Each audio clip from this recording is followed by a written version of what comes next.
Charles, that's Simon Halliwell over there. It's his first jury trial. How do you know? We were at Oxford together. Poor chap, he was in a hell of a state in the robing room just now. Excuse me. Hmm? Oh, you're in the next case, are you? Yes. If you'll excuse me. Now, boy, just take it easy. Ah, he's gone for his coffee. You've got plenty of time. And I'm not moving until I've tidied up and endorsed my brief. So, you're in Barker, are you? Yes. You're prosecuting, are you? That's right. I expect you want to talk to me. Why? Why should I? Well, aren't you changing your plea? No.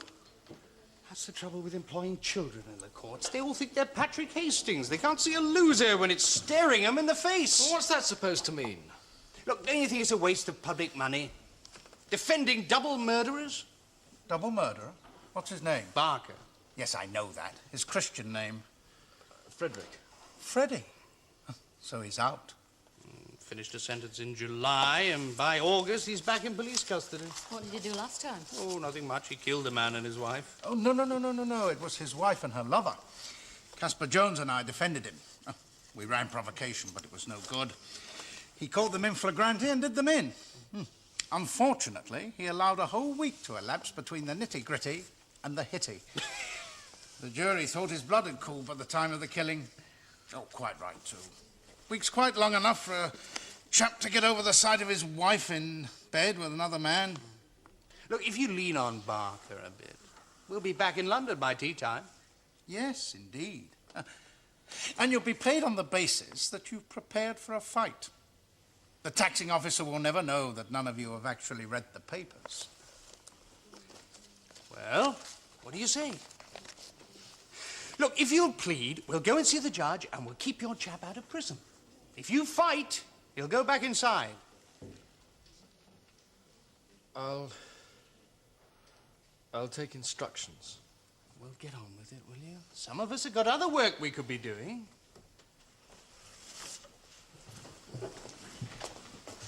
What's Freddie done? I don't actually know if he's done anything. Yeah, well, what's the charge? Assault and criminal damage. The evidence? I can't remember. What do you mean you can't remember?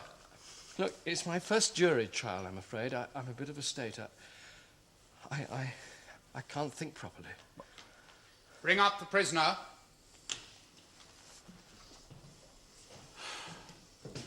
Poor Freddie. Hasn't changed much. Now, look, there's nothing at all to worry about. Just keep his record quiet, that's all. Now, if the jury ever hear about his last little episode, you'll be sunk. Now, look, you know what you mustn't do. I've forgotten.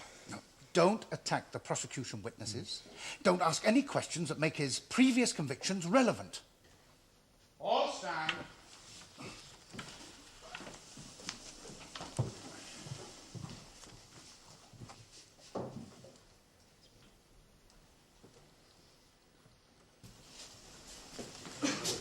Hello, Freddie. Oh, hello, sir. I didn't recognise you. Oh, you're a QC now? Well, that's right. You're not on my case, are you, sir? No, Freddie. Oh, but I'll try to pop in from time to time. I've just come to wish you better luck this time. I shouldn't be here at all by right, sir. Paid for what I'd done. A bloke shouldn't spend more than 10 years of his life in prison. Yeah, when did you go down, Freddie? I've forgotten. 1956, sir. I've done 18 years. Your full name? James Edgar Dean, sir. And where do you live, Mr. Dean? 16 Edgar Street, sir. Fulchester. Oh, yes, of course, yeah.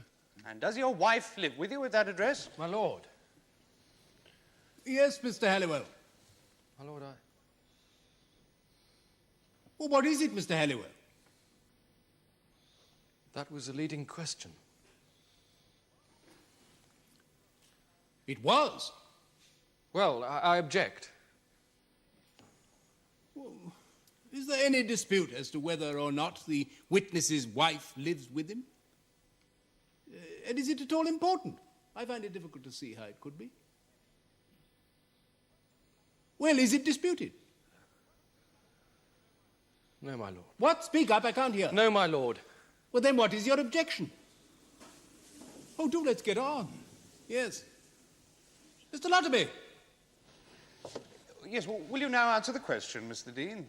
What? I beg your pardon, what? Does your wife live with you at that address? Oh, yes, Nan lives with me. There's no disputing that. No, indeed. And are you a pigeon fancier, Mr. Dean? I'm not sure anymore, sir. It's a bit risky, getting attachment to something nowadays. Well, isn't let's put it this way. In August of this year, did you own 24 racing pigeons? Yes, sir. And did you keep them in a loft at the bottom of your garden in Edgar Street? Yes, I did. Do you know the accused? Yes, I do. When, how did you first come to meet him? Well, it's like this, you see. Nan and me are not what you'd call well-to-do. Mind, we might have been, you know, if things had turned out different. You see, we once Yes, the had point is it not, Mr. Dean, that you and your wife sometimes take in lodgers? Yes, sir, but we're not doing it anymore, sir. No, I mean, there's a lot of odd people about, isn't there? Yes, and the accused came to you for lodgings? Yes, sir. When was that? In August, when Nan and me came back from our holidays. Can you remember the exact date? Yeah, no, sorry, sir. Yes, well, no matter. Tell us what happened, Mr. Dean. Well, he knocked us up in the middle of the night.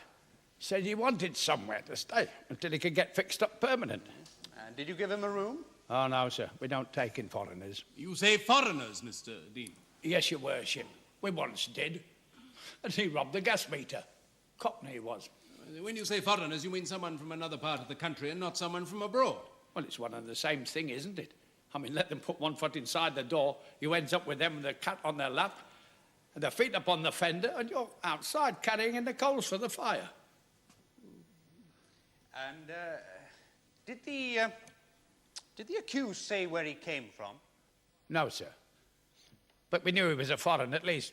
We knew he wasn't from Fulchester. Say you told him that. Yes, sir. And what did he say? Well, he said that he'd heard that people were different in Fulchester. I said we were. That's what comes of having nothing to do with foreigners and Yes, strangers. what time of the day was this? You said, well, the night, rather. You said the middle of the night, huh? Well, 10 o'clock, your worship. Yes, and did you think that he would be able to find somewhere else to stay that night?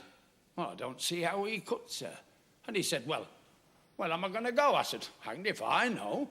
As he said, there's no hostels or anything like that in Fulchester. What kind of a night was it? Do you remember? Oh, pouring, your worship. Shocking it was. Yeah. Was there any other reason why you didn't take him in? No, I still say we wouldn't take him in. Was there any other reason? Well, you don't need another, do you? Was there any discussion about money? Well, now you come to mention it, yes. I said, well, if we were to take you in, which we wasn't, it would be rent in advance. And what did he say to that? He says, how's he going to pay rent in advance when he's got no work? So Nan says, well, you want to go across to the Social Security. Well, he says, I can't do that. They won't give me anything, you see, because I can't get anywhere to live. No address. He says, I can't have an address unless I've got a permanent. I can't have any Social Security until I've got a permanent address or pay in advance or something like that. That's the reason he got no Social Security, so he couldn't do it. I see. Did he also ask for something to eat? Yes, he asked if there were one or two jobs he could do for a bite to eat. Said he hadn't had anything to eat for a couple of days, you know, trying to get inside the front door. And what did you say to that? Well, I said, Dim. How did he react to all this? I mean, was he angry? No, he wasn't angry. No. I didn't think it suspicious at first. What? Well, him being all quiet like he was, you see. So Nan says, well, nobody will put you up round here. So he wasn't to take it personal. Then what, Mr. Dean? I shut the door. You shut the door in his face? Well, there wasn't any sense in standing there, your worship, as we saw it. So as far as we're concerned, that was the end of the case. Yeah.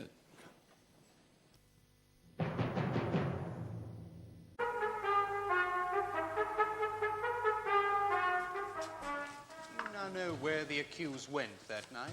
Madge Brown took him in next door. When Nan said no one would take him in, she wasn't thinking about Madge. My lord.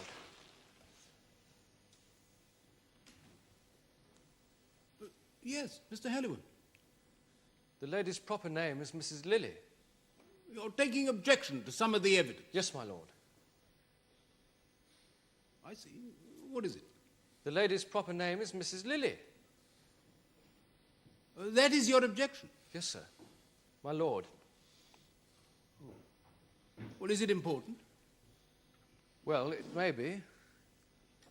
I see. You're trying to avoid confusion. Yes, my lord. Well, Mr. Dean, is that so? No, Your Worship. Her proper name is Madge Brown. She calls herself Mrs. Lilly because she lived with Jack Lilly, who couldn't marry because he was married already. Everyone knows. Well, there we are, Mr. Halliwell. I think we'll just have to leave it at that. So, Mr. Dean, after the accused left you that night, he found lodgings next door with this lady, whatever her name is. Yes, Your Worship. Your home, 16 Edgar Street, is semi-detached. Yes, sir. And Miss Brown lives next door. Mrs. Brown, sir. I'm obliged. Mrs. Brown lives next door in the semi-detached number 14. Yes, sir. How long did the accused stay with Mrs. Brown? He's still there. Oh, I see. Now, how long have you lived in Edgar Street, Mr. I was Dean? born there, sir. You've always lived there. Yes, sir. And Mrs. Brown? Same as me, Your Worship. But how long have you lived next door to each other? Since 1916, Your Worship. Oh, I see. Yes, Mr. Lotterby? I'm obliged, my lord. Mr. Dean, did something concerning Mrs. Brown happen on Monday, the 26th of August? Yes. My missus caught her throwing bread in our garden. Throwing bits of bread in your front garden? Yes, sir. Yes? Well, she goes out and Madge starts screaming at her. Foul things she was saying, Your Worship. Oh, you wouldn't believe it unless you heard it yourself. Well, perhaps you would. Oh, but she says shocking things, you know, when she's worked up. I spoke to her son about it, and he said... No. You cannot tell us what her son said. Oh. Then what, Mr. Dean? Well, I came out to see what was going on. Then I see him come out of her house. Mrs. Brown? Yes, sir. And did he assault you? Did he what? Mr. Lotterby. Well, Mr. Halliwell, do you not object? I beg your pardon, my lord? I asked you whether you objected to that question. Which question, my lord? Mr. Lotterby's last question. No, my lord. Why should I? It was a leading question, which is vital to the interest of your client. I do object, my lord, to that. I didn't quite understand the... Mr. Lotterby, let us have no leading questions on this issue. Quite frankly, I'm surprised at you. I apologize, my lord. Now, Mr. Dean, you tell the jury, in your own words, exactly what happened after the accused came out of Mrs. Brown's house. Well, just as I got there, Madge comes out and wants to have a go at my missus. Well, I wasn't going to have that, so I put my arm out to protect her like, and the next thing, he comes at me and punches me clean in the eye. May the witness be shown Exhibit 1, please? Is that a photograph taken of you later the same day? Yes, sir. Real shiner, isn't it? I understand the medical report is agreed by the defence. Yes. Members of the jury, it's the document marked Exhibit 2, which you already have before you. You will note that the doctor's view was that the assault, the injury caused to Mr. Dean could have been caused by a blow with a fist. Now, Mr. Dean, how did this fracas end? Well, I don't know, sir. You see, I was out for the count, seeing stars, just like a journey into space. When I come round, they're gone. That's Mrs. Brown and the accused? Yes, sir. When did you go to the police? The same day. What time of the day did this incident occur? In the morning, Your Worship, about 11 o'clock. So the accused still wasn't working? Oh, well, it was bank holiday. Oh. But, of course, he didn't get any work for a long time. I see. Yes, Mr. Lotterby. Mr. Dean, did something else happen 2 days later? Yes, sir. What was On it? a Wednesday. Mm-hmm. What was it? My pigeons were all butchered. You went out on the Wednesday morning and found them all dead. Yes, sir. What I time went was out this? to feed them. What time was this? Oh, 7 o'clock. Mm-hmm. Now, tell us what you saw, Mr. Dean. Oh, they're all lying out in a lounge, sir. Yeah. But their little heads bashed in. Just tell me this, Mr. Dean. How much would it cost to replace your pigeons? Well, it isn't the money, is it? I mean, It's them poor little birds. I haven't done any harm to anyone. Yes, I appreciate that, Mr. Dean, but about how much would it cost to replace them? Well, they're more like steeplechasers than cars, sir. You can't replace them. But I'd say about £12 each. £12 each, so that's what, £288 in all? Yes, sir. Oh, there's one thing I'd forgotten, Mr. Dean, is to get you to identify the implement used to kill the pigeons. May the witness be shown Exhibit 3, please? Yes, that's my brace, sir. I'll keep it in the shed. Thank you, Mr. Dean. Mr. Dean, was your pigeon loft locked? I didn't think it necessary, Your Worship. So anybody could have climbed over your garden wall and killed your pigeons? Well, nothing to stop anyone. Yes. Except, of course, my lord, there will be evidence to show that the accused's fingerprints were on the wheelbase. Yes, I appreciate that. Have you finished your examination in chief? Yes, I have. Yeah.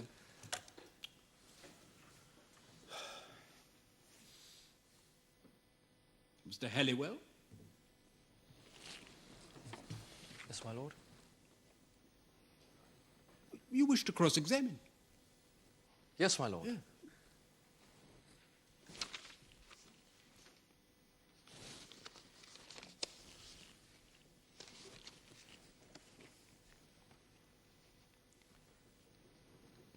I apologize, my lord. I seem to have mislaid my notes.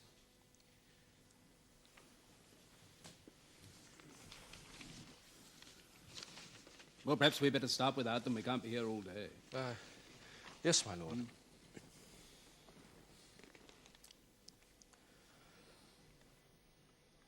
I put it to you, Mr. Dean, that it's a lie. What is a lie? His entire evidence? Yes, my lord. Well. Now, Mr. Dean, it is suggested that you have made up everything that you have told us. What do you say to that? What? He's lying. Who is? That gentleman over there. Well, that didn't get us very far, did it? Well, now, Mr. Halliwell, is it disputed, for example, that the accused lived next door to Mr. Dean? No, my lord. Oh, therefore, it is not true to say that all his evidence is a lie, is it? I suppose not. Yeah, we must have a little precision, Mr. Halliwell.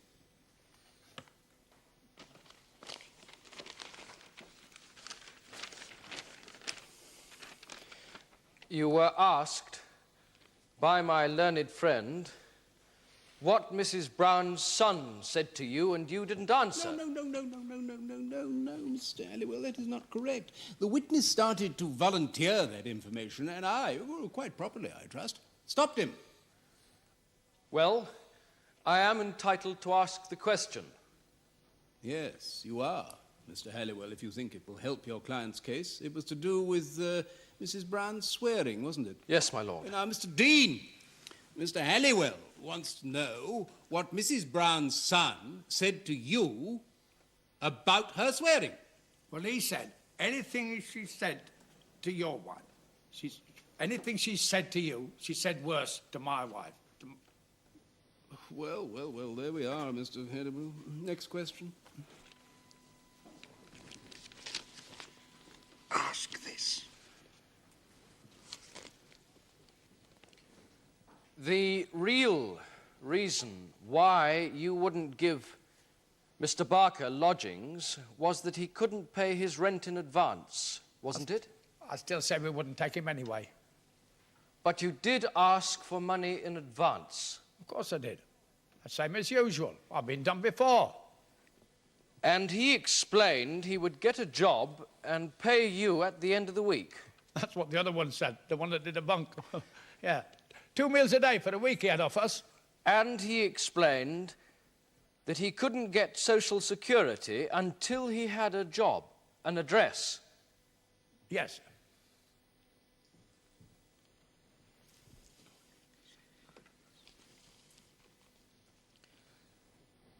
But you turned him out on a wet night, when you knew he had nowhere to go and would probably find nowhere. Well, everyone wants rent in advance, don't they? Except Madge. She'd have to pay someone to lodge with her. Of course, Mrs. Brown did take in the man you turned away. Well, yeah, as I said before, I didn't think she'd do it. But Mad's way, she wouldn't stop at nothing.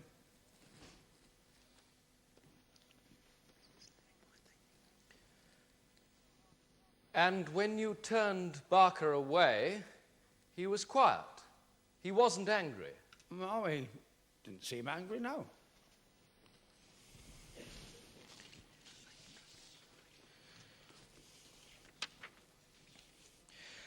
I put it to you that a few days after he moved in with Mrs. Brown, Barker helped you to change a wheel on your car. That's the first I've heard of it. You did have a flat tyre, though, didn't you? Yeah, I did, but I mended it myself. Oh, no, you didn't, Mr. Dean.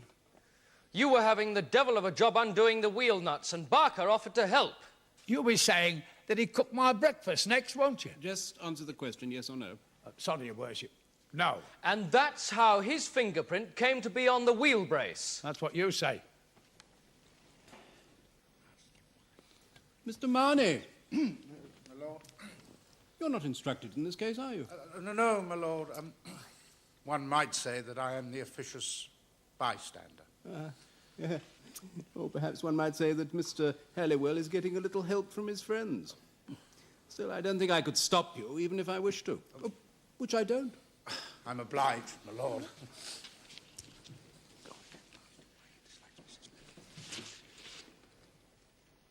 You and your wife don't like Mrs. Lilly, do you? Mrs. Brown. No, we do not. Neither would you if you had to live next door to her. The rubbish all in her garden, encouraging the rats, and her screaming at you that our place stank, thieving the milk and shifting the fence at the back. I put it to you, in fact, that you would do anything or say anything to harm Mrs. Brown, wouldn't you? All we've done these years is defend ourselves. But sometimes the best mode of defence is attack. Look, we're not diplomats. All we do, it's the best thing to do, we just turn the other cheek. No anticipatory strikes. You know what? No attempts to get a blow in first. No, that wouldn't be right, would it? No, but did you ever do it? No, we did not. Mr. Dean, if I may say so, you show remarkably little animosity towards a man whom you would have us believe butchered your pigeons. No, that's not right. That's not true. I didn't say that. That's what's alleged. No, but it's not the same thing, is it? The police said he did it, not me. So you don't believe that the accused killed your pigeons? No, Your Worship. So who do you think did? Madge. I can't think of anyone on this earth that would do a thing like that but Madge.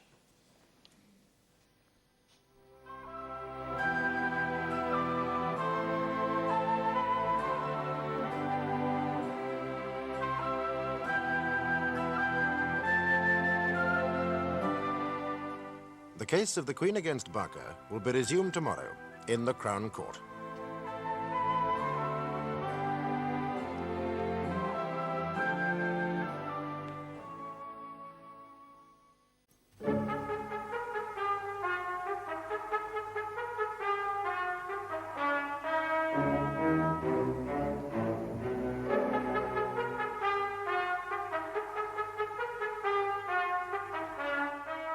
In July this year, Frederick Barker was released from prison after serving 18 years for murdering his wife and her lover.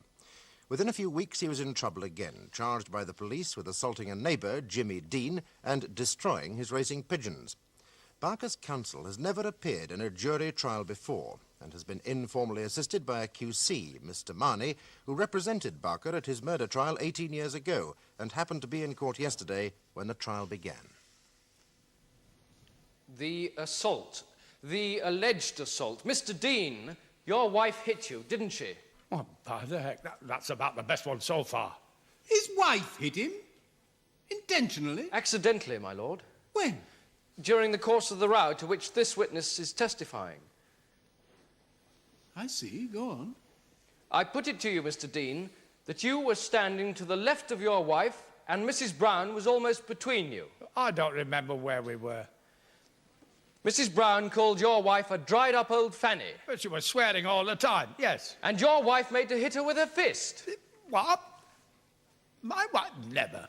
Did she try to hit anyone? No, Your Worship, on my oath. But Mrs. Brown stepped out of the way, and you caught your wife's fist in your eye. Well, that about takes a candle, that one. That's not true. No, your worship, no. Madge was flinging her arms about, flinging herself at Nan. Well, I puts my arm out between them, and the next thing, I get it full in the eye from him. This incident occurred at 11 o'clock in the morning. Yes, sir. And if what you say is true, you had been the victim of an unprovoked and serious assault. Yeah, that's right. Well, isn't it likely that if you had been attacked, you'd have gone straight to the police instead of waiting until 6 o'clock in the evening? Mr. Halliwell, that is not the way to make the point. You're inviting the witness to comment. I'm sorry, my lord. Oh, let me help you, Mr. Halliwell. Mr. Dean. Yes, sir. You had been if what you say is true, you had been the victim of an unprovoked and serious assault. Yes, your worship. Oh, why didn't you go to the police straight away? Why wait until 6 o'clock in the evening?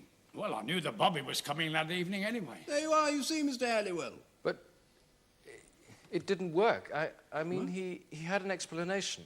Oh, but an advocate is not put out if he doesn't get the answer he wants straight away. He presses on.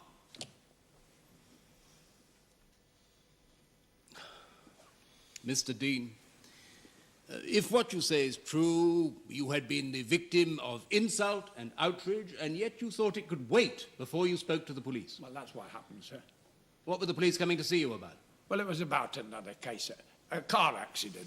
Yes? Mr. Dean, I put it to you that you would do anything, say anything to harm Mrs. Brown and Mr. Barker now that he lodges with her. We don't even argue with Madge anymore. We gave it up years ago. All we've done is turn the other cheek. I've no re-examination, my lord. Does your lordship have any questions? Yes, I have. Mr. Dean, Mrs. Brown is, I take it, about 70 or thereabouts. Same age as me, your worship. 74. Yeah. That's a lie, Jimmy Dean, and you know it.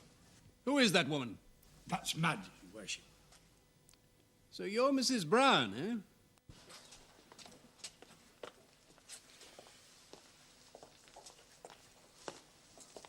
So you're Mrs. Brown, are you? I suppose I am. What do you mean you suppose you are? I call myself Mrs. Lily, but everyone else calls me Mrs. Brown, so I suppose I am Mrs. Brown. I asked a solicitor. He said your name is what everyone knows you by. Well, now, Mrs. Brown, you mustn't interrupt these proceedings, you know that. It's just that I couldn't stand his lies no more. Yes, I can understand that a lady is sensitive about her age. I'm 75, and he knows it. 75? 1 year more. I were giving him hidings regular till he were 15. That will do, that will do. Now, Mr. Dean, are you seriously saying that this old lady was about to hit your wife? Your worship, I've seen Madge Brown stripped to the waist and fight like a man in the street. You have? Yes, your worship. We'll go and sit down again, and you must keep quiet, Mrs. Brown.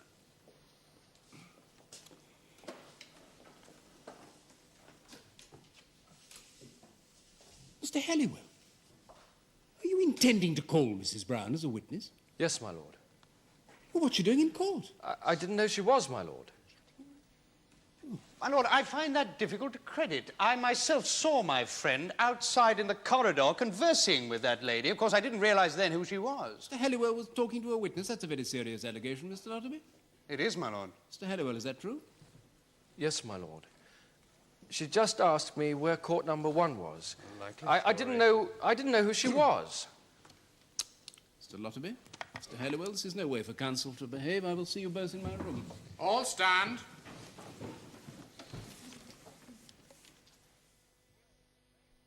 I put it to you, Mrs. Dean, that you would turn a man away on a rainy night rather than have a foreigner in your house. Well, it's no good being sentimental now, is it? Do you know if Barker tried to get work? Not if you ask me. It was paying Madge no rent. They was living off his Jenny Brown's war pension, just like she did with Jack Lilly. Well, when he did eventually find work with Mr. Stavvert in the general stores in the next street, Cypress Street, you influenced Mr. Stavvert not to let him even start.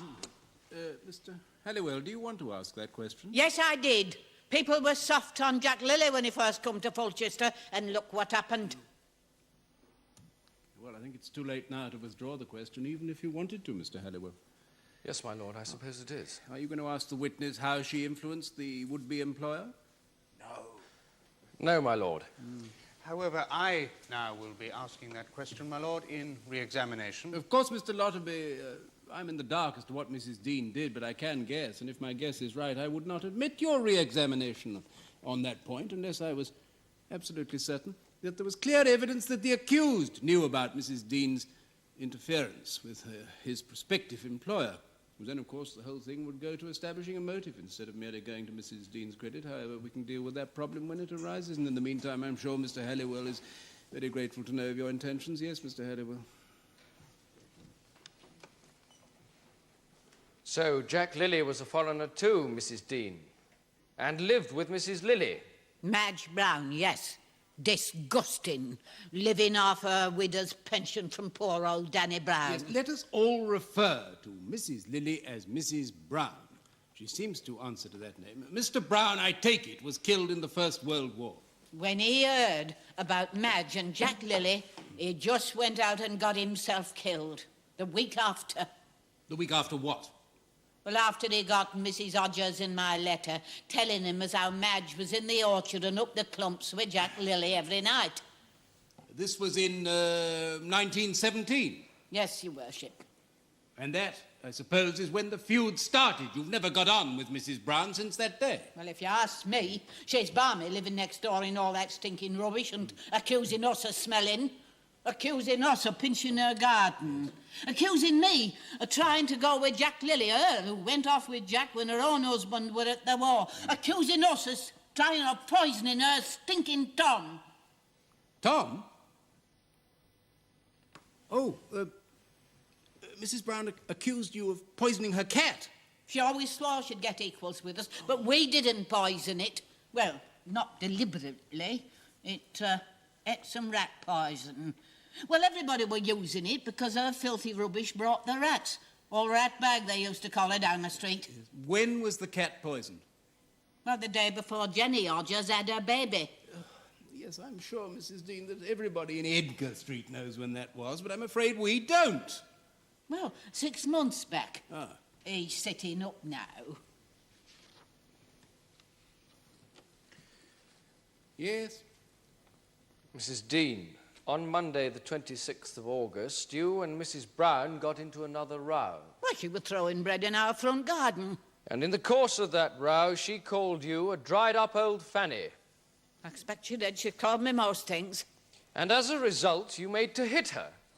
Don't you tell me what happened. I were there. You didn't make as if to hit her. Definitely not. She went to hit me, and my Jim put up his hand to stop her, and he punched him in the eye.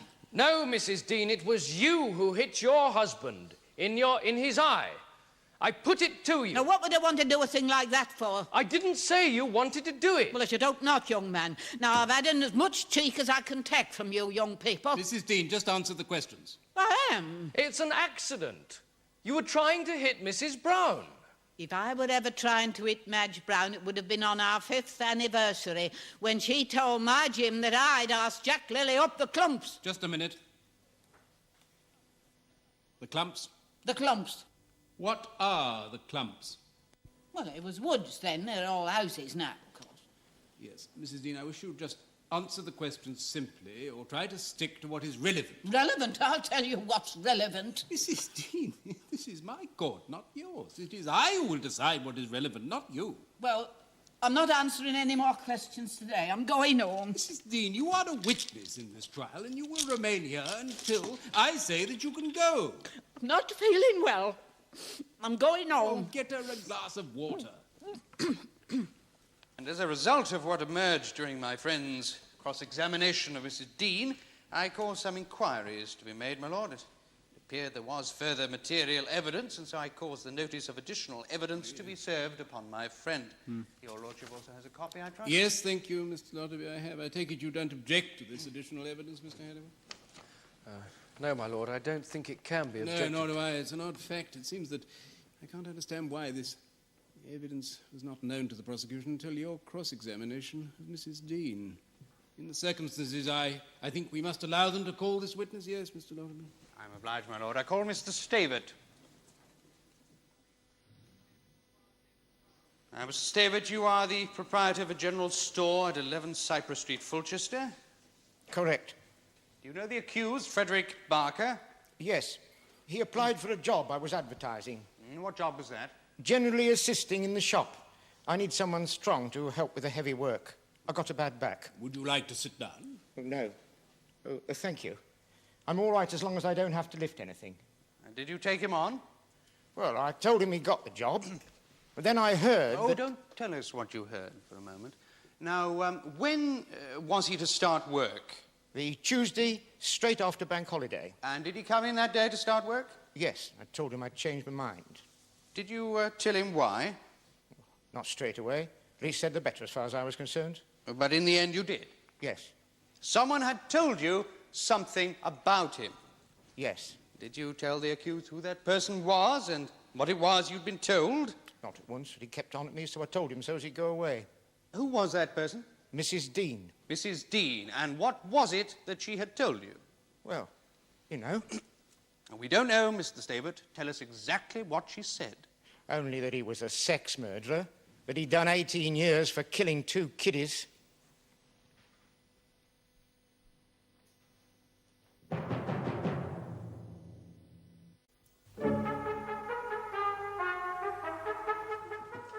Did the accused say anything when you told him that Mrs. Dean had said he was a sex murderer? Yes. He said they've had it coming to them and now they're going to get it. They've had it coming to them and now they're going to get it. Yes. Was he calm or angry when he said that? He was shouting. What happened after that? He just walked out of the shop, slamming the door. That was the last you saw? Yes. Thank you, Mr. Stavvert. Will you wait there? Mr. Stavvert, I put it to you that until Mrs. Dean told you Barker was a sex murderer, you had no qualms about employing him.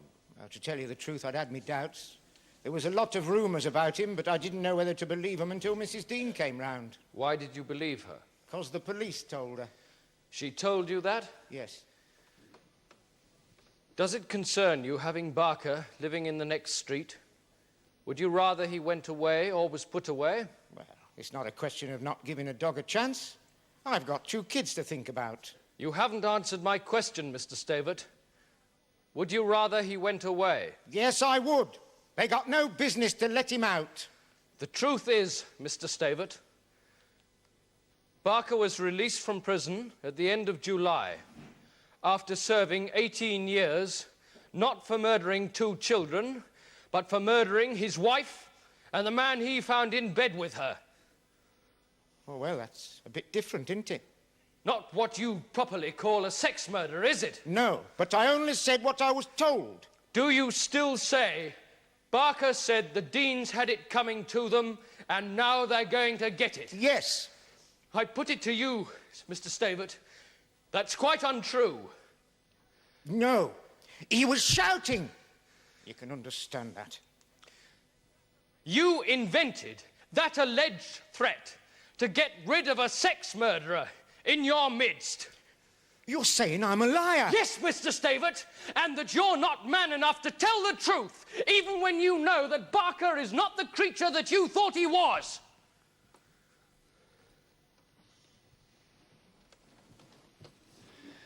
Mr. Stavvert, have you been lying to this court? No, sir. Everything you have told us is the truth. Yes, sir.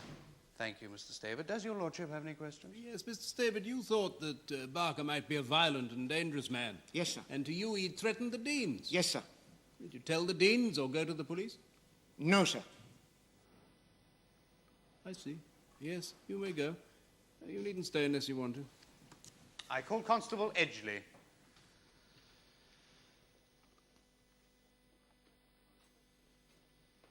I said to the accused, I'm investigating a serious assault this morning upon Mr. Dean next door. Mr. Dean says that you punched him in the eye. Is that true? Did he say anything? Yes, sir. He said there was a row between Mrs. Lilly and them. Mrs. Dean went to hit Mrs. Lilly, and she hit him instead, sir. Yes. Can you refer to Mrs. Lilly as Mrs. Brown? She seems to accept that name. Yes, my lord. Was that the end of the interview? No, sir. I said, so in other words, it was an accident and you had nothing to do with it. He said, that's the truth. I then said, this matter will be reported to my superiors for their consideration. I then terminated the interview, sir. So the accused knew by the end of that interview that the Deans had made a complaint about him to the police? Yes, sir. And the following night, Mr. Dean's pigeons were slaughtered? Yes, sir. Did you subsequently see the accused again? I did, sir. As a result of information received, on Wednesday the 28th of August, I went to Mr. Dean's house, number 16 Edgar Street. He took me to the garden, into a shed where I saw a number of dead racing pigeons. On examining them, I observed that some had been strangled and that others had been killed with a blunt instrument, sir. Did you notice anything else, officer? Yes, sir. I found a wheel brace. May the witness be shown Exhibit 3, please. Yes, sir, that's the brace. It had on it traces of blood and feathers. I took it away for analysis. My lord, the results of these analyses are not disputed by the defence. The accused's fingerprints were on the brace, is that right? Yes, sir. The handle had been wiped, but carelessly, so that the one fingerprint remains, sir. And the blood was found to be pigeon's blood? Yes, sir. That fact, together with the feathers, suggested that it was most probable that the brace had been the blunt instrument used in the killing. Yes. When did the results of these analyses come through? On Friday the 30th, sir. And what did you do when you got them? I went to see the accused again, sir, that afternoon in Edgar Street. I said to him, I am making inquiries into the destruction of Mr. Dean's racing pigeons. I want to ask you some questions about them. I then cautioned him and said, did you have anything to do with it? He said, no, I know nothing about it. I said, how can you explain how your fingerprint came to be on the wheel brace that was used on them? He made no reply, sir. He gave no explanation for the fingerprint? No, sir. I then arrested him and took him to the police station where he was charged. He was released on bail the same day, sir. Charge an officer with what offence? Sorry, sir, both offences, the assault and the criminal damage. Yes. Now, finally, did you see the accused again on the 7th of September? Yes, sir, I was on duty in Edgar Street when he approached me. He said, I'm tired of all this. I did effing Dean and his effing pigeons. He had it coming. So he admitted both offences? Yes, sir. I said, do you want to make a statement? He said, no, you've got all you need now. Let's leave it at that. I then terminated the interview, sir. Thank you, officer.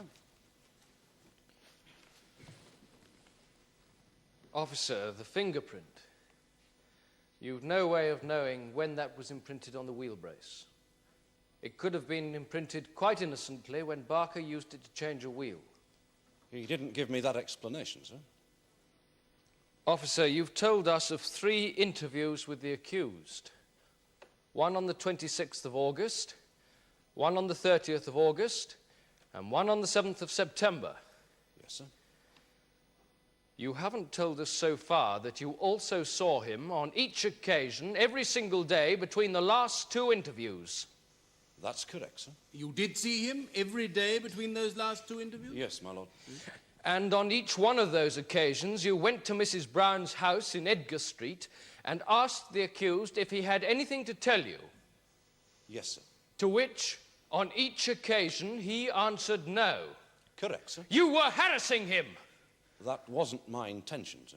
What do you call it, then? Well, I just thought he might have changed his mind, that's all. Decided to make a statement? Yes, my lord. Yes. Of course, you knew all along the accused had a record. I found out who he was about a week after he arrived in Fulchester, yes, sir. And then I decided to keep an eye on him. Why? Well, you know, Edgar Street, my beat, all that, sir. Yes? I believe I'm allowed to say all I know, my lord. Yes, Constable. I just thought that with his record, I'd better keep an eye on him for a bit. Indeed. When you saw him on the 26th of August, about the pigeons, you opened the interview by saying, I know who you are, forget-me-not. I've no note of that, sir. I put it to you that you said it. I may have done, sir. Forget-me-not, is that some sort of nickname? It was the name given to the murders, my lord. Oh, back in 1956? I believe so, Why? yes, my lord. I think it was that the bodies had been decorated with forget-me-nots, my lord. Yes, I think I remember now, yes. The fact is, officer, that whatever words you used, you made it clear that you knew Barker's record? I believe I did, yes. Indeed, you told Mrs. Dean that he was a sex murderer. No, sir. I told her that he was a double murderer. Not a sex murderer. No, sir. So what Mrs. Dean told Mr. Stavvert was either something she'd invented herself or just the natural distortion that comes from gossip. I suppose so, my lord. Yes. I put it to you that when you saw him on the 30th about the pigeons, you said that you knew he'd done it, so why didn't he come clean? I've no note of that, sir. But I did say words to that effect. And then you visited him every day for a week. Yes, sir. And then he made some sort of admission on the 7th of September. Yes, sir. But you didn't take him into custody. No, sir, he was on bail. There was no reason to take him in. And when he observed that, he remonstrated with you, didn't he? He said, "Aren't you taking me in?" I've no note of that. Never mind that, Constable. Did he say it? Yes, my lord, I believe he did. He was disappointed he wasn't being taken into custody. I don't know about that, sir. Well, he said to you, "I'm not doing any good out here. Take me in and get it over." I believe he did, yes, sir. In fact, Barker made a false confession in the hope that he could go back to prison. Yes, well, I don't think the constable is competent to answer that, Mr. Halliwell. Have you any more questions? No, my lord. Officer, can you remember exactly what you said when you told the accused that you knew he'd done it? My lord. No, Mr. Halliwell, I don't think you can object. This arises out of your cross-examination. My lord, it may be highly prejudicial. So be it. It arises out of your cross-examination. Yes, Constable. Yes, my lord. I said to him, "I've been reading about the forget-me-nots. This business with the pigeons is a carbon copy. You strangled your wife and killed a lover with an iron bar."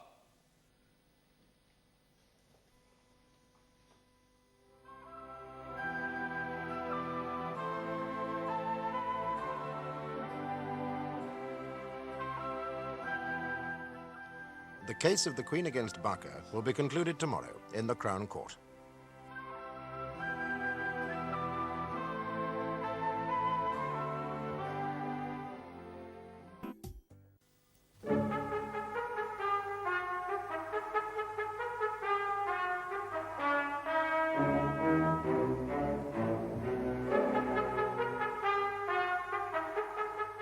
In July this year, Frederick Barker was released from prison after serving 18 years for murdering his wife and her lover at the famous Forget-Me-Not murders of 1956.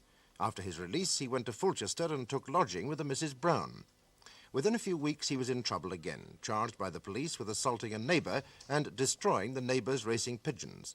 The prosecution claims that Barker became involved in a long-standing feud between Mrs. Brown and the neighbours, Mr. and Mrs. Dean. Yesterday, it was revealed that some of the pigeons had been throttled and others bludgeoned with a wheel brace. The accused himself is the next witness.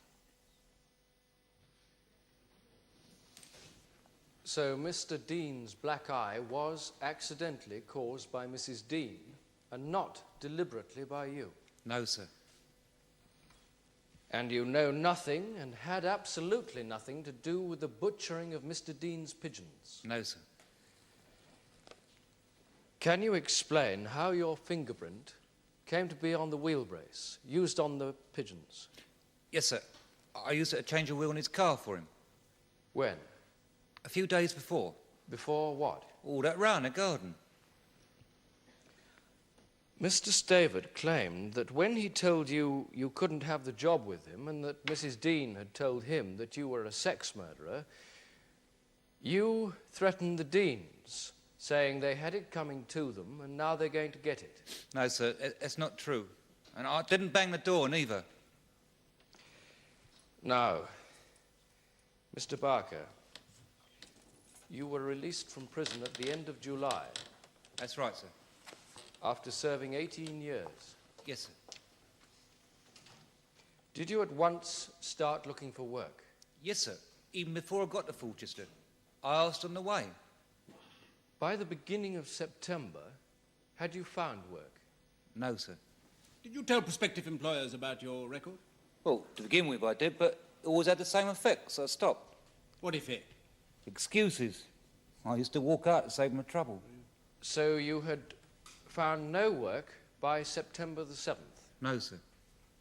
Did that upset you? Well, yes. By then you were able to obtain Social Security because you had an address. Yes, sir. You were able to pay Mrs. Brown for her lodgings. Yes, but I always was a good worker. I was never on the welfare before I went inside. I didn't want none of it. Yes, you were able and willing to work, and you resented having to accept Social Security. Yeah, I suppose so. Were the people in Fulchester friendly to you? No, sir, they never was, even before they found out. They called you a foreigner and kept away. Well, all except Madge, Mrs. Brown. She was good to me. Yeah. Well, there ain't no spite in her. Suppose she knows what it's like to be on your own.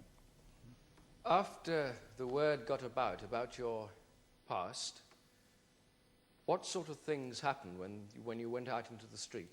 Oh, the kids thought it was a bogeyman, always throwing things or shouting and running away.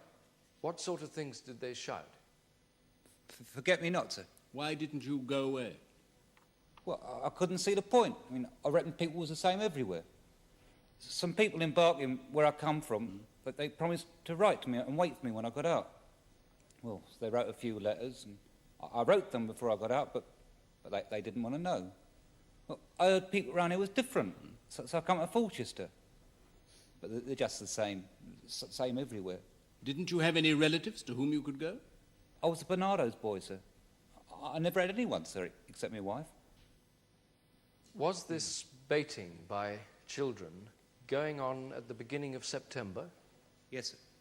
And Constable Edgerly was visiting you every day? Yes, sir. Well, I could see nothing I said would change his mind. As far as he was concerned, I was guilty. On September the 7th, you admitted to Constable Edgerly that you had committed these offences. Was this admission true? No, sir. Then why did you make this false confession? I was fed up. With what? Not being able to get work? The children? The neighbours? Constable Edgerly? Well, everything. I mean, I wasn't doing no good outside. I wasn't fitting in. At least when you're inside, you've got blokes to talk to. But you've got your freedom. Yeah, I couldn't do nothing with it, though, could I? You're saying that you made a confession so you could go back to prison? Yes, sir. I take it you don't want to go to prison anymore? No, sir. What's changed your mind? I've got a job. Doing what? Sweeping roads. Well, doesn't that still expose you to the abuse from children? Yeah, at first, but I do the country roads now. I hardly see nobody. Was there some other factor you were about to mention before his lordship asked the last question? Oh, yes, sir. Mrs. Lilly has bad turns, and no one would do nothing for her. Except you? I'll get the food in. Thank you, Mr. Barker. Wait there. Barker, you say that what induced you to confess to the police was your continued unemployment and the children's taunts. Oh, that, sir, and everything else. Yes. Well, it certainly could have been very pleasant having the children's cries of forget-me-not pursuing you about like Banquo's ghost. And no doubt it all preyed on your mind and contributed to the desire to get your guilt off your chest. I've done that, sir, in them 18 years. Now, I was talking about your sense of guilt in connection with what you did to Mr. Dean. I've done nothing to Mr. Dean, sir. And why admit to the police that you had? I told you I was fed up.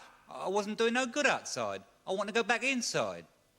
I'm afraid I don't understand this, Barker. One minute you're telling us that prison was such purgatory that it washed you clean of your guilt. The next minute you're saying you wanted to go back inside. I don't see how I could explain it, or how you'd understand it, sir. If it makes any sense, Barker, I assure you I would understand it. Try me. Well, sir, inside, everything's done for you. It works like clockwork. Outside, you got to make your own decisions after someone else has been deciding everything for you for 18 years. Inside, you know where you are. But after all that time, outside, you don't know the rules that make people do things. I tell you, sir, when I was out of them gates in July, It was worse than waiting for my reprieve to come through. Of course, you were tried before the Homicide Act of 1957. Yes, sir. So you were sentenced to death. Yes. And then reprieved before the date set for execution of sentence. Yes. Yes. I'm sorry, Mr. Lotterby. My lord. Barker, you've told us that you were a Barnardo's boy and that the only thing you had in the world was your wife. That's right, isn't it? Well, I had a few friends. More acquaintances, really. But I was nothing to them, which they showed when I went inside. So when your wife rejected you for another man, no doubt you felt very wronged. I told them how I felt last time, sir. Didn't make no difference. And so you killed them, your wife and her lover. Well, I paid for what I did. But I'd done nothing what anyone else wouldn't have done. Oh, no, Barker, no, that won't do. At your trial, you raised the defence of provocation, the defence that anyone else in your situation would have been provoked beyond endurance, but the jury rejected that, didn't they? Well, Mr. Marnie said they would, and he was right. Mr. Marnie represented you in that trial. Him and Mr. Caspar Jones. Ah, now I begin to understand Mr. Marnie's interest in this trial. Well, both him and Mr. Caspar Jones said I would be convicted because I didn't kill him straight off, but I left it a week. The law says that if it's time to call off, provocation's not provocation anymore. He was right. Tell me, Barker, what was done towards the end of your sentence to prepare you for your return to the outside world? They let me watch television every day. Oh, well, wasn't there a working out scheme to enable you to work each day outside the prison during the last 6 months of your sentence? Well, there's only 3 prisons in the country with working out, sir. Oh. Oh, I didn't realise that. And apart from watching television, wasn't there any provision to acclimatise you to the outside world? A few evening classes, sir. I went to them. And then I suppose the day of your release came, they gave you your discharge grant and your clothes, and the prison gates were locked behind you. Yeah, £4 discharge. 1 coat, 1 suit, 1 shirt, 1 set of underwear, pair of shoes, pair of socks, and a shaving kit. Were you not in contact with the aftercare service? Well, I asked them to get me a job and somewhere to live in Barking, where I come from, but when I come out, I didn't hear nothing from them, so I didn't bother going. Well, of course, you couldn't find anywhere to live because you couldn't pay the rent in advance. Where did you sleep? Well, out. Under bridges and that. But I kept myself clean. I shaved every day. I suppose the £4 discharge didn't last very long. Well, I tried not to spend it. I had half a bitter when I come out, that's all, after 18 years. I mean, I try to be careful with it. But if you go into a cafe and ask us any jobs you can do for a bit of bread and butter, well, I just show you the door. Did you think it was fair, the way you were treated when you were released? Well, I knew I had no right to expect anything, but it wasn't fair, no. And then the Deans, they turned you away from their door on a rainy night. Oh, you must have felt pretty low. You can say that again. No, I paid for what I'd done. But they should have left me alone, or at least give me a chance. Yet you say that not long afterwards you offered to change a wheel for Mr. Dean. Yeah, well, he hadn't the strength. The nuts was on hard. You expect us to believe that you offered to change a wheel for the man who'd refused to take you in on that rainy night when you first arrived in Fulchester? Well, why shouldn't I? But you told us that you felt they should have given you a chance. By implication, you suggested that you resented what the Deans had done. No, I didn't mean them. I meant everybody. I mean, you can't blame them. Why not? Well, you can see their point of view, not wanting foreigners and wanting money in advance. I mean, lots of people moonlighting without paying. Come now, Barker, you bitterly resented the Dean's behaviour, didn't you? So that when the row broke out between them and Mrs. Brown, you seized the opportunity to give Mr. Dean a belting. Do you think I'd ever hit anyone again after what I've been through? You've got the wrong man. No, I don't think so, Barker. You felt deep resentment, didn't you? Because of your record, you couldn't even get a job. Not only did the world not forget, it did not forgive. Yeah, forgive me not. That's more like it. And then when at last you did get a job, you lost it because Mrs. Dean had been putting it about that you were a sex murderer. That wasn't true. Which was quite untrue, so you felt bitterly wrong, didn't you? Well, wouldn't you? Am I supposed to put up with anything? And you felt bitterly wronged by Mr. and Mrs. Dean, didn't you? Yes, so you killed. You killed just as you had when your wife wronged you 18 years before. You think that's the same? Them and my wife? You want to learn a few things about what I did. Mr. Marnie will explain it better than I can. Mr. Marnie is not a witness. You must answer for yourself, Barker. All right, then. I'll tell you. We was married 16 days. First week, we went on honeymoon down in Suffolk. Think what it's like if you're a Bernardo's boy and you suddenly got someone. We dug up these forget-me-nots in the woods and brought them home in pots. Second day back at work, I come home early and I find them in bed together. I'd done nothing. I just went away. A week later, I could come back and they're in the kitchen together. That's when I did it. With a crowbar in the shed for him. But I couldn't do that to her. I just used my hands.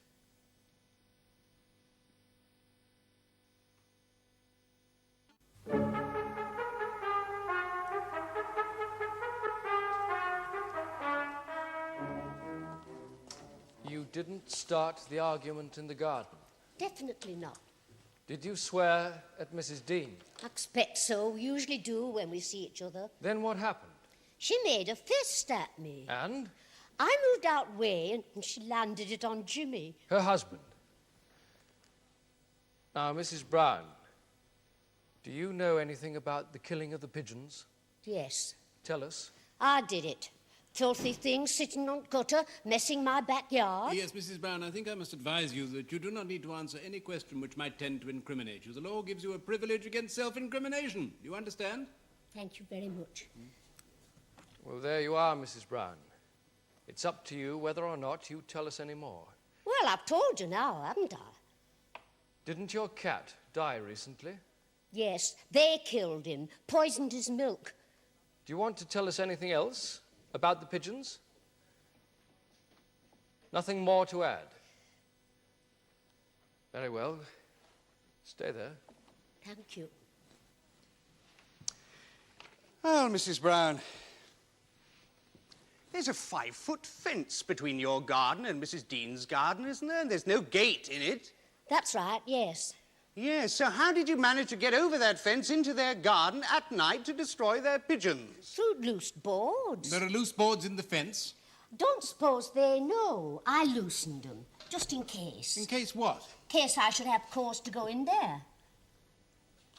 Oh, come now, Mrs. Brown. Your evidence is a complete fabrication, isn't it?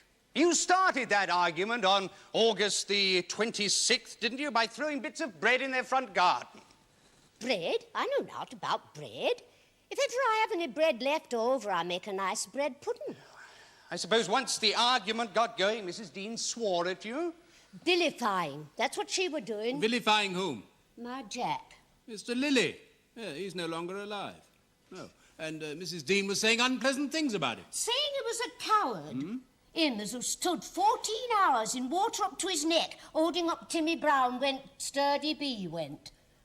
You're referring to some mining accident? 26th of April,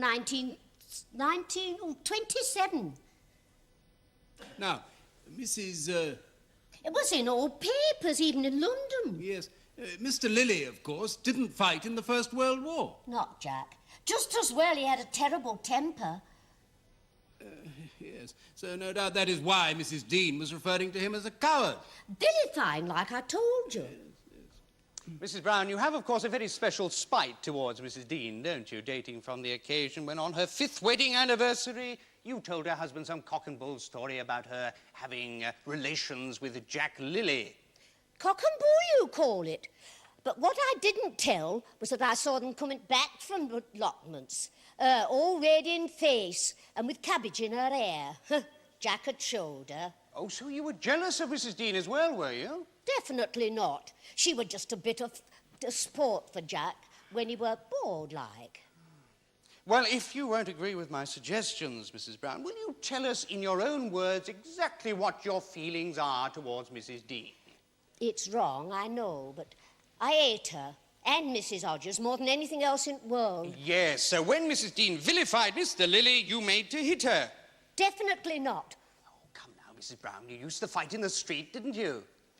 Well, I was a girl then, only young, and I had my reasons. We have your reasons now.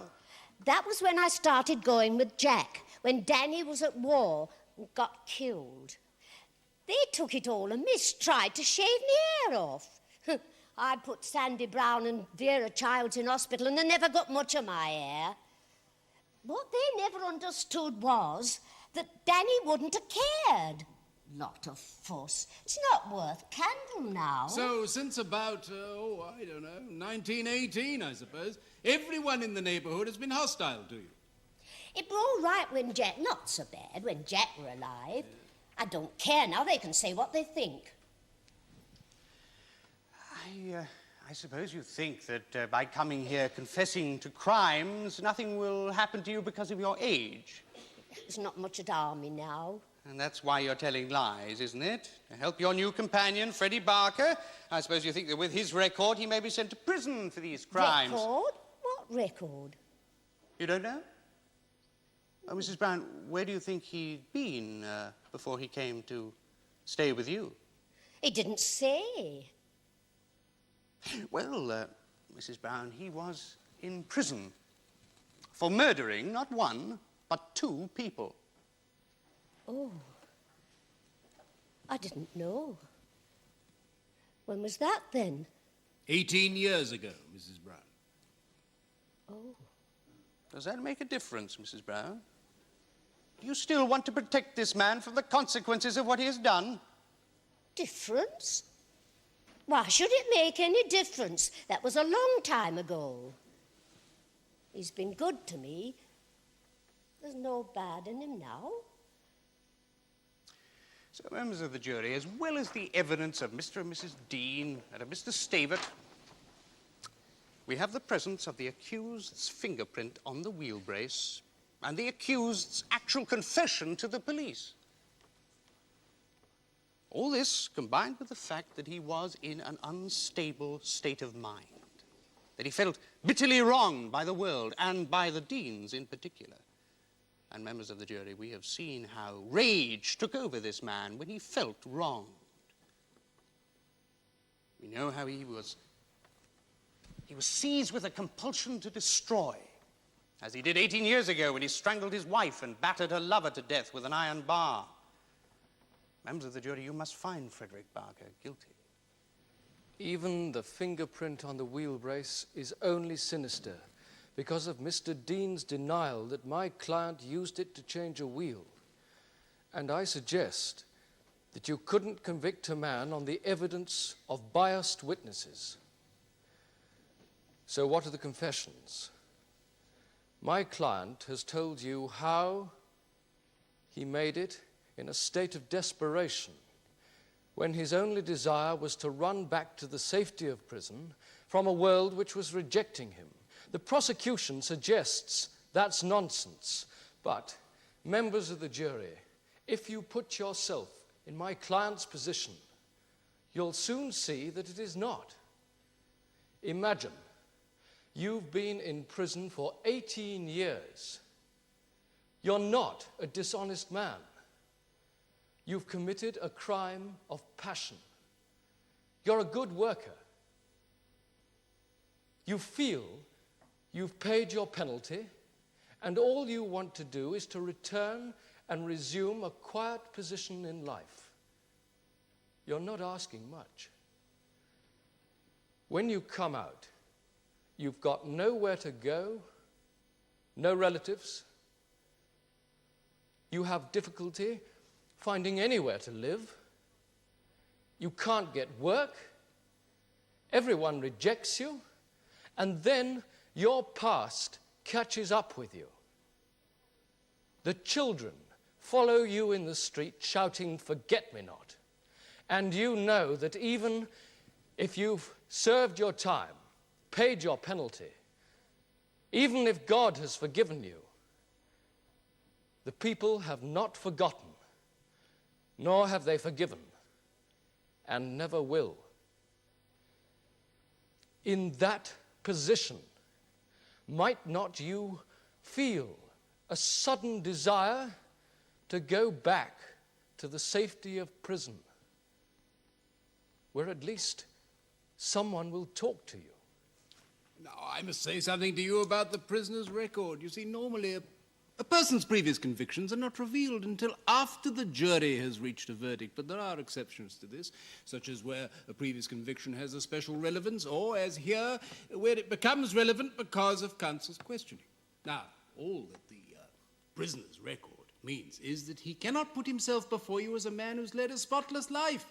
His record gives no indication as to whether or not he committed this crime, nor does it mean that you must reject everything he says. But when you consider and weigh his evidence, you must remember that he is a man who cannot put himself before you as someone with a spotless life. Remember, the prosecution must prove their case to your entire satisfaction before you can return a verdict of guilty. Will you now please retire and consider your verdict? Let the jury bailiff be sworn. Members of the jury, will your foreman please stand? Please answer this question yes or no. Have you reached verdicts upon which you are all agreed? Yes. On the first count, assault occasioning actual bodily harm, do you find the accused guilty or not guilty? Not guilty. On the second count, criminal damage, do you find the accused guilty or not guilty? Not guilty. Very well, Barker. You are discharged and free to leave the court. Court will rise. Well done, boy.